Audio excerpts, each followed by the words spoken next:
Hey guys, welcome back to my channel. In today's video, I'm going to show you how to fix Starlink payment fail.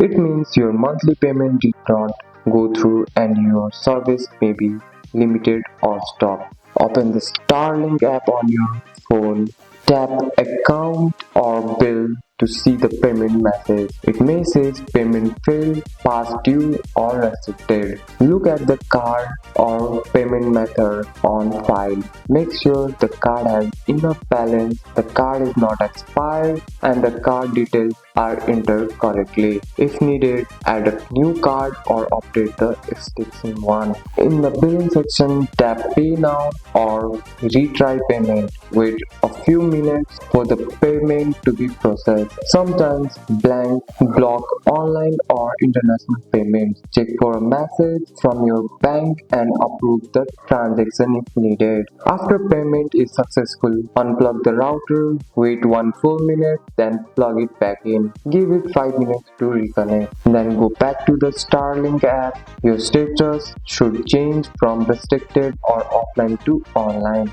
If payment shows successful but service doesn't return, contact Starlink support through the app. This can refresh your account manually. And that's it. That's all for today's video, guys. If you found this video helpful, drop a like and subscribe for more videos. Thanks for watching. See you in next one.